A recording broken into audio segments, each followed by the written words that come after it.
Hello, welcome to my comic book reviews number 2. If you haven't watched number 1 and you'd like to, it'll be linked up there. So as usual, I have 5 comics to recommend for you, so let's get straight into it. As usual, all the comics will be linked in the description bar below if you want to go and get your hands on any after this video. So starting off with the DC comics, I have a new 52. This is Harley Quinn Volume 1, Hot in the City. I picked this up because I really enjoyed Gotham City Sirens. I also watched Suicide Squad with Margot Robbie playing Harley Quinn, and I just wanted to read about Harley Quinn by herself. I wanted to see who the real Harley Quinn was, and I really enjoyed it. This is a bit different because we're not just watching her going off and killing bad guys, we're actually just following her everyday life, a bit like she's doing a vlog sort of thing.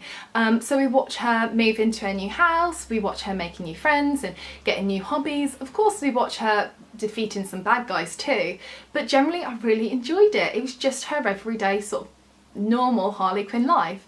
Poison Ivy also takes a role in this, which I really enjoyed. Artwork, it's alright, it's not quite my sort of thing, but I did enjoy it. I gave this 4 out of 5 stars and highly recommend it. The volume 2 is on my wish list. Next up is Bombshells, volume 1, Enlisted. This, when I hauled it, people went nuts over. They were like, I love this, I hope you enjoy it. Artwork, it's not too bad. It's very much of the period that it's trying to go for. So this is about, this is set in the 1940s and the US Army are trying to recruit these female superheroes to kind of fight for their cause. I like the idea of it, however I think I prefer volume 2 to volume 1 because at the moment the girls are just being enlisted, so we haven't really come together as a proper team yet and fought any bad guys, which is the bit that I really enjoy. So I'll wait and see, but there's Wonder Woman in the same comic book as Poison Ivy on the same team. Yes please, very excited. Then I have Batman, Harley and Ivy. I just couldn't get enough of them, so I picked this up. I was so excited when I got this for my birthday. I couldn't wait to read it.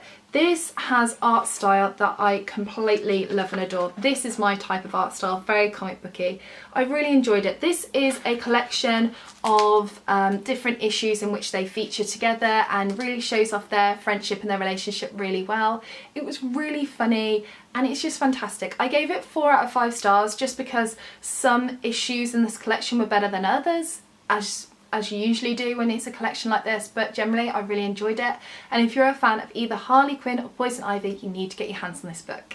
Moving away from DC into Marvel, I have Patsy Walker, aka Hellcat, Hooked on a Feline. This was the first time I ever read any Patsy Walker or Hellcat, whatever you want to call her, and generally I really enjoyed it.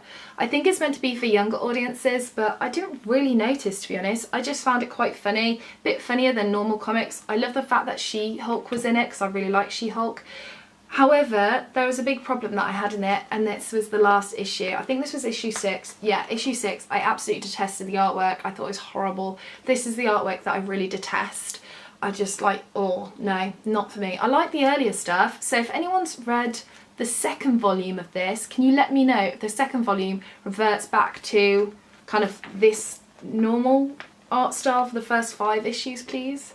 Fingers crossed it does, because I was really enjoying it up to that point. So I gave it 3 out of 5 stars because it was like 4-star and then that hit and I was like, oh no, so meh. And finally, last but not least, and my favourite, is Giant Days Volume 5. So we stepped away from DC and Marvel, we've come to Boombox Comics. Now Boombox, I've heard, have gone really like down the feminine empowerment route with their comics, so I'm going to go and check out some more of their work, but I love this so much. I have given every single volume of Giant Days 5 stars. I love it so much. Artwork is fantastic.